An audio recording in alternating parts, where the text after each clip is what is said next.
When people look at it, it looks crazy. That's a very natural thing. Sometimes when we look at it, it looks crazy. It is the result of reasoned engineering thought, but it still looks crazy.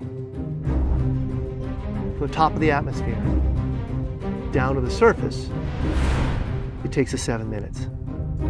It takes 14 minutes or so for the signal from the spacecraft to make it to Earth. That's how far Mars is away from us.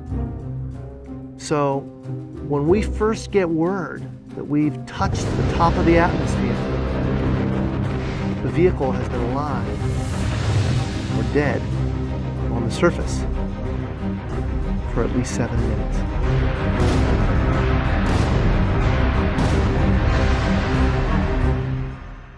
Entry, descent, and landing, also known as EDL, is referred to as the 7 minutes of terror because we've got literally 7 minutes to get from the top of the atmosphere to the surface of Mars, going from 13,000 miles an hour to 0 in perfect sequence, perfect choreography, perfect timing, and the computer has to do it all by itself with no help from the ground. If any one thing doesn't work just right, it's game over.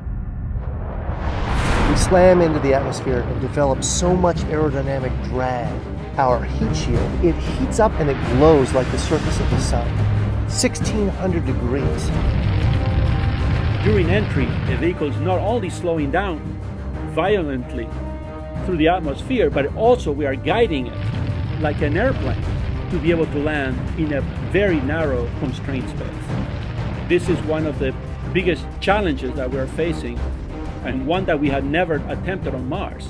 Mars is actually really hard to slow down because it has just enough atmosphere that you have to deal with it. Otherwise, it will destroy your spacecraft.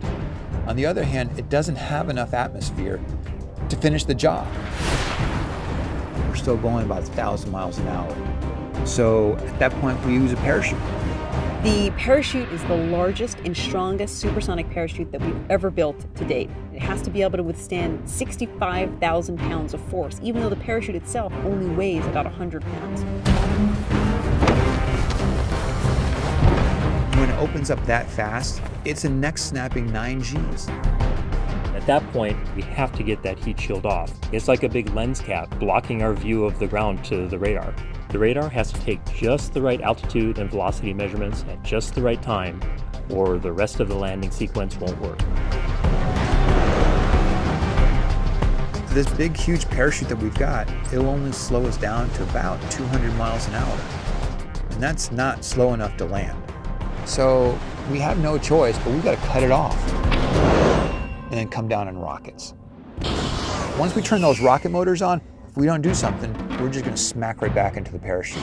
So the first thing we do is make this really radical divert maneuver. We fly off to the side. Diverting away from the parachute, killing our horizontal velocity and our vertical velocity, getting the rover moving straight up and down so it can look at the surface with its radar and see where we're going to land. And we head straight down to the bottom of a crater, right beside a 6-kilometer high mountain.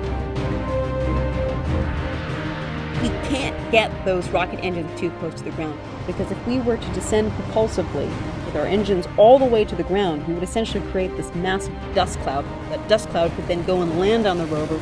It could damage mechanisms and it could damage instruments. So the way we solve that problem is by using the sky crane maneuver. 20 meters above the surface, we have to lower the rover below us on a tether that's 21 feet long, and then gently deposit it on its wheels on the surface. As the rover touches down and is now on the ground, the descent stage, it's in a collision course with the rover. We must cut the bridle immediately and fly the descent stage to a safe distance from the rover.